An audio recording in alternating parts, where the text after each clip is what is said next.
Hi friends, ഇന്ന് നമ്മൾ മലയാള സിനിമയിൽ ഗാനരചയിതാക്കളിൽ നിന്ന് തിരക്കഥാകൃത്തുകളായിട്ടുള്ള 5 മഹാപ്രതിഭകളെ പറ്റിയിട്ടാണ് സംസാരിക്കുന്നത്. അതിനു മുമ്പ് ഇത്തരം വീഡിയോകൾ നിങ്ങൾക്ക് ഇഷ്ടമാണെന്നുണ്ടെങ്കിൽ ചാനൽ ഒന്ന് സബ്സ്ക്രൈബ് ചെയ്തേക്കണേ. ആദ്യമായിട്ട് സത്യൻ അന്തിക്കാട്. ഒരുപാട് സിനിമകൾ സംവിധാനം ചെയ്തിട്ടുള്ള ഇദ്ദേഹം തുടക്കം കുറിച്ചത് ഒരു ഗാനരചയിതാവായിട്ടാണ്. സിന്ദൂരം, സരിത, അഗ്നിവ്യൂഹം തുടങ്ങി നിരവധി സിനിമകൾ ഇദ്ദേഹം ഗാനങ്ങൾ എഴുതിയിട്ടുണ്ട്. ഇനി ഇദ്ദേഹം സ്ക്രിപ്റ്റ് എഴുതിയിട്ടുള്ള സിനിമകൾ ഏതൊക്കെയാണെന്ന് നോക്കാം. 2006 രസതന്ത്രം, 2007 വിനോദയാത്ര, 2008 ഇന്നത്തെ ചിന്താവിഷയം, 2009 ഭാഗ്യദേവത, 2010 കഥ തുടരുന്നു, 2011 സ്നേഹവീട്. ഗിരീഷ് പുത്തഞ്ചേരി.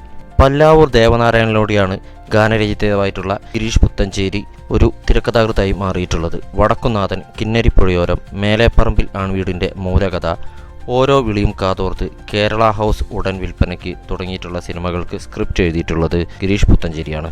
ശ്രീകുമാരൻ തമ്പി ഒരു ബഹുമുഖ പ്രതിഭയാണ് ഇദ്ദേഹം. ചന്ദ്രകാന്തം, ഭൂഗോളം തിരിയുന്നു, അമ്മയ്ക്കൊരു താരാട്ട്, ബന്ധുക്കൾ ശത്രുക്കൾ, അപ്പു, മോഹിനിയാട്ടം തുടങ്ങിയിട്ട് ഒരുപാട് സിനിമകൾക്ക് തിരക്കഥ എഴുതുകയും സംവിധാനം ചെയ്യുകയും ഗാനങ്ങൾ എഴുതുകയും ഒക്കെ ഇദ്ദേഹം ചെയ്തിട്ടുണ്ട്.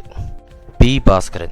ശ്രീകുമാരൻ തമ്പിയെപ്പോലെ തന്നെ ഒരു ബഹുമുഖ പ്രതിഭ തന്നെയാണ് ഇദ്ദേഹം. നീലക്കുയിൽ, ഉറൂബിൻ്റെ കൂടെ ഇദ്ദേഹം സ്ക്രിപ്റ്റ് എഴുതി. ഭാഗ്യജാതകം, ശ്യാമള ചേച്ചി, തറവാട്ടമ്മ, രാക്കുയിൽ തുടങ്ങി നിരവധി സിനിമകൾ ഇദ്ദേഹം സ്ക്രിപ്റ്റ് എഴുതുകയും അതേപോലെ തന്നെ സംവിധാനം ചെയ്യുകയും ഗാനങ്ങൾ എഴുതുകയും ചെയ്തിട്ടുണ്ട്.